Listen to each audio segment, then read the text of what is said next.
Hello, good evening everyone. I know my setup looks kind of chopped, but it is your boy GZTV. We are back with another video, and as promised, I finally got my 007 Daniel Craig box set in the mail, and we are here to discuss all 5 of the movies, not in a single video. We will be making a review series out of this, of course, but be patient. I think the first 2 movies we're going to watch this week. My family has to go on a trip. I'm going to be here by myself, though, so we're going to get other content going. George of the Jungle 2 is coming out, but we are here with the 2006 opener of this reboot, Casino Royale. And after all these comedies and gangster films, it honestly feels great to get back into some action movies. And what better place to start with Daniel Craig's debut as James Bond? Obviously, the video game is out, and you guys have been seeing the playthroughs over on Twitch. I'm actually getting ready here in a couple of days to close that out, but Casino Royale had the impossible task of rebooting one of the most iconic franchises in cinema after the Pierce Brosnan era, and man, it absolutely delivered. I grew up with Daniel Craig. By the time this movie came out, I was only 3 years old, so his Bond is basically my Bond, even though a lot of people, like older people, prefer Pierce Brosnan. And just like Christian Bale is my Batman over Michael Keaton, Craig is the Bond I've always associated with the character. And after finally revisiting Casino Royale, because I do believe I have watched all of these movies at least once, I understand why so many people consider this one of the greatest Bond movies ever made. Now, although I like this Bond better, I think GoldenEye is probably my favorite in the franchise, but I'm not sure. So getting into the premise, kind of what happens, I mean, this movie has some pretty fun twist to it. It is your typical spy film, freshly promoted to 00 status, and it is kind of weird how this movie starts. It does kind of drop you in the middle of nowhere with the story, but James Bond is tasked with taking down terrorist financier Lashif, who's looking to sabotage a bunch of different operations, explode planes, take down businesses so he could profit, and his mission eventually leads him into a high-stakes poker tournament where millions of dollars and countless lives hang in the balance. What better way to paint a action movie as high stakes than to have a fucking poker game? That's awesome. I mean, people are literally gambling. Life seems to be a gamble for James Bond. It's such a fun dynamic. We're gonna get into all of it in a second, but man, just know that that is one of the most enjoyable concepts they've put in a Bond film. But what starts as a mission slowly becomes something much more personal, especially after Bond meets Treasury agent Vesper Lind, who was an accountant on the surface, and she just goes through an absolute turmoil, a roller coaster of a ride, as she kind of has to ride out this mission as kind of a partner as well as a turned love interest, or was it a lie? Let's get into it. So getting into the good, I'll say this just about every one of these videos, and it's going to be interesting to kind of follow the franchise again. Daniel Craig is awesome. He's a great actor. I don't blame anybody for preferring Pierce Brosnan because GoldenEye again is legendary, but man, Daniel Craig just brings something different to the screen. He's suave, he's masculine, he's a lady killer, he can be funny and kind of witty and have clever one-liners at times. These are all things that the James Bond character is always meant to portray, and I think he plays him so well. And unlike some previous versions of Bond that I'm not super familiar with, I'm sure there's plenty of outdated versions. Sean Connery was James Bond, Dalton, I can't remember the other one, but he actually feels human. There's a lot of human stuff going on, there's a lot of emotion, there's a lot of connection between different characters, and I really like just the range that Daniel Craig has as an actor. This isn't a perfect super spy. He's rough around the edges, reckless, sloppy at times, and he definitely makes mistakes. Obviously, he's got poisoned in this movie. He got captured on many occasions and failed to do what he set out to do. Loses people, even though Eva Green, we'll get to her in a second, was kind of a love interest and they started to pick up on each other's vibe. And even though it was kind of a betrayal, still lost her and still felt devastated. He nearly died multiple times. I really like that. I really like that this James Bond rendition is kind of pushed to the edge. He still has the charisma and one-liners you expect, but there's also a vulnerability underneath all of it. Watching him gradually care about Vesper and seeing a softer side emerge was honestly one of the biggest surprises of the film. Daniel Craig was born to play this role. This is his thing. This is his movie. This is like the thing in his career. I wouldn't rather see anything else out of him than the Bond movies. And Mads Mikkelsen is a fantastic villain. I think so far from what I've seen from this franchise, he is the best villain in the entire franchise. Now, I don't know how they handle the next 4 movies. I'm super excited to find out, but man, something about Mads Mikkelsen just screams villain. Just looking at him, just his demeanor on screen, he has one of the most intimidating faces in Hollywood. I mean, I'm not intimidated by it. He has the look of a villain. Lashif isn't some world-conquering madman. He's really just a selfish, desperate, rich asshole trying to pay off some incredibly dangerous debt, and because of that, he feels grounded. He feels like he's a well-deserved villain. He feels like he has really good motivation, and the poker scenes with him are fantastic. He's just such a smug guy, has a lot of confidence, he manipulates all sorts of different people, and of course, when he tortures as James Bond, that is one of the craziest, most harrowing scenes in the entire movie. I mean, good lord. It's not like I ever thought for a moment that James Bond would be knocked out of the equation because, well, these are his 5 movies. He's going to survive all of them, which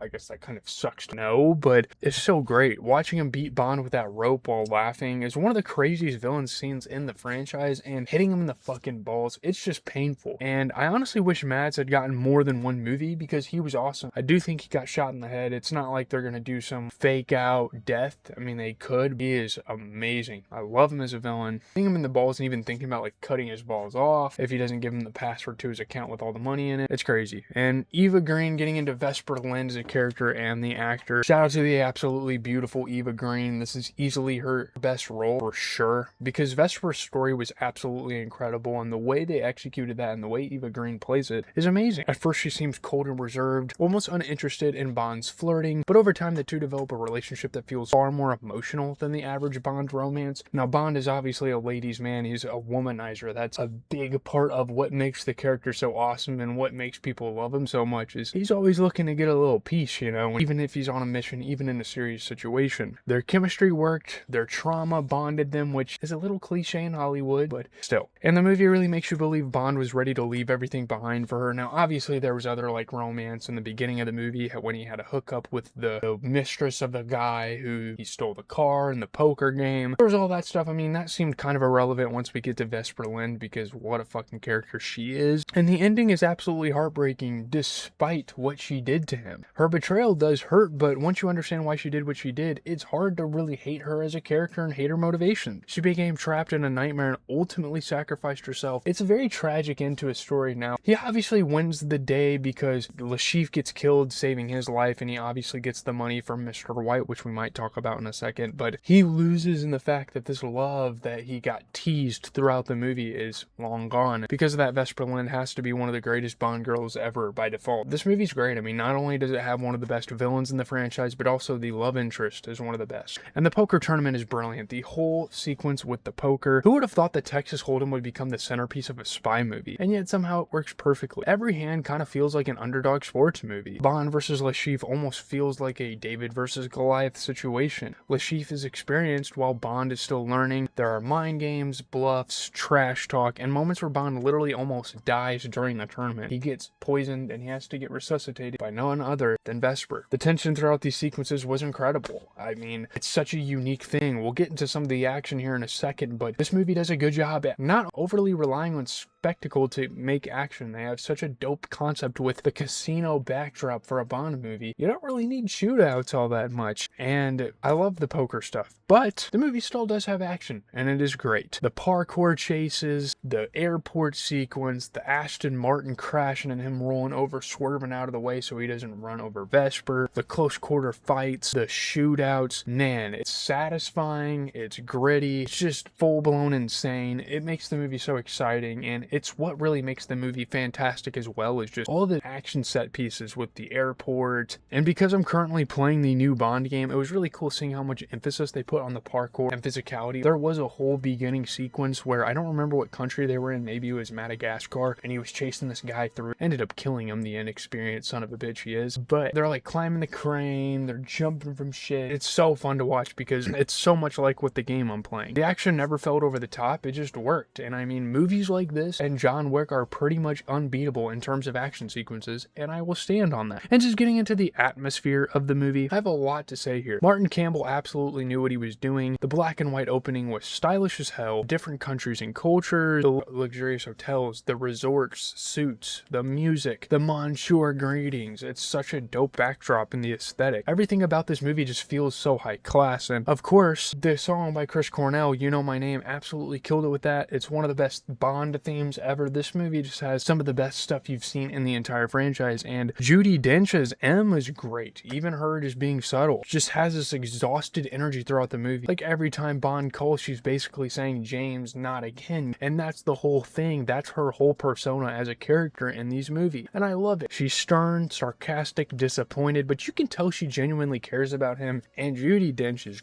great. I know she's probably going to be in every movie as M unless like they kill her off or something, and I'm excited for that, to see her kind of get more screen time in the future films maybe. And the ending, seeing Mr. White kind of survive getting shot in the leg kind of builds up anticipation for the sequel. Bond tracking him down, the reveal, the gunshot, and then hearing the names Bond, James Bond, absolute chills, one of the most iconic endings in action film history. And obviously it's a little cliche and corny, but we could be seeing Mr. White, not Walter White, show up in the next movie. So that's the good. I had a lot to say there, man. Here, but getting into the bad, there really isn't much here. With how much we talked about the good, I don't really think I need to spend too much talking about any negatives. I will say there really isn't much backstory that could kind of work to the film's disadvantage, because characters like Lashif don't really have much backstory. I mean, his motivations are kind of understandable, but I would have liked to know more about where he came from, his upbringing or stuff like that. Like, I get he has debts to pay, but what led to those relationships? The origin story aspect isn't explored as much as I expected. Like, you would expect the first film of a reboot to kind of refresh fans as to where James Bond kind of came from as a character, but they don't really do that, in all honesty. People always describe Casino Royale as Bond Begins, and that's how it was the last two times they did it, but honestly, it kind of throws you right into the action. Bond already feels pretty competent. I know they tried to paint it as he's just this inexperienced 00 agent that works for MI6. I mean, he is reckless and inexperienced a little bit, but we don't spend a lot of time watching him kind of become Bond. I don't know if there's too much character development here. I don't know. He's already most of the way there. It's fine. And some of the politics in this film, just kind of some of the stuff they go for, is a little confusing. I don't know if I'm missing stuff or I wasn't paying attention. I feel like I was paying attention the entire movie, but certain characters, who works for who? Like, they mention Mathis, they mention all these different characters, but who's responsible for what? What are all the ramifications? It was kind of odd. Maybe I need to watch someone like summarize the movie, because there's a lot of mystery to it, and I guess that's kind of the essence of a spy movie, but I don't know about it, man. At times I found myself just enjoying the ride rather than trying to understand every little detail. I'm not sure if I'm a big fan of that, but still a good movie. Getting into the okay, just like the brutality and just the extent they take the action, I'm a little mixed on. People talk about how gritty Craig's Bond is, but honestly, I don't think this movie's overly brutal. I don't think there's really a lot of gore. It's not like some rated R shit where brains are splattering everywhere. It's no Sisu. Holy shit, we watched that movie. And that's not a criticism, that's just kind of an observation. A lot of these are kind of just going to be me pointing stuff out, because again, I talked so highly about so many different elements in the beginning. The supporting agents are cool. I mean, besides M and Mr. White though, I didn't really connect with many of them. They serve their purpose, but I mean, the stars of the show are Bond, Vesper, and Lashif, and maybe that was kind of their intentions all the way. But again, they mentioned Mathis, who's played by Giancarlo Giannini, and he was supposed to be like this big time character. I think he turned his back on Bond. Again, it kind of goes back to what we said in the negatives about the politics just not making much sense. I did like the beginning of the film, how he was taking that guy's girl. I think that's fun. The torture scene, it is a little cheesy. It's still great. I don't really know what else to say. There's not a whole lot to say. I guess we could talk about him stealing the Aston Martin or like winning it with money. Again, the poker stuff, we did kind of mention that earlier in the video, how big of an element that is. The soundtrack is great. I know I didn't emphasize it much, but even when you're on like the play movie screen and they showed it's like the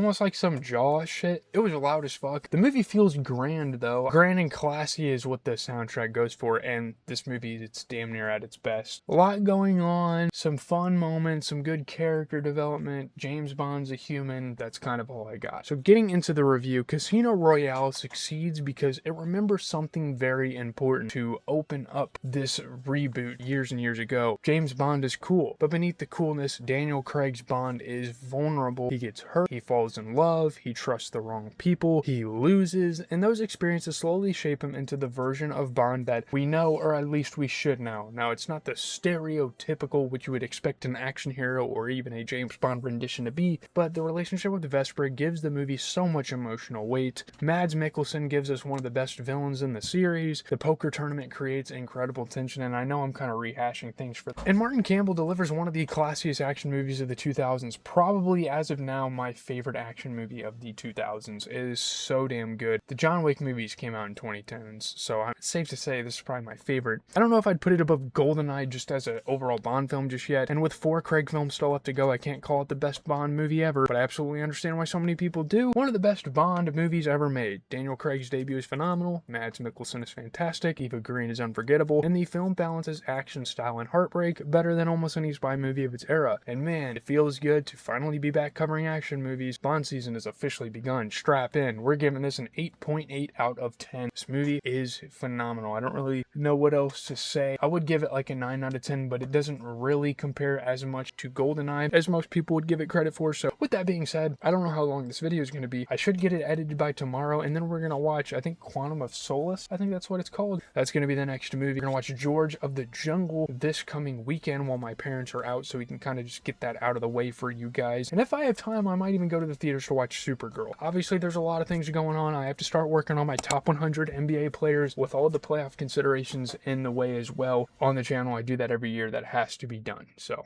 peace.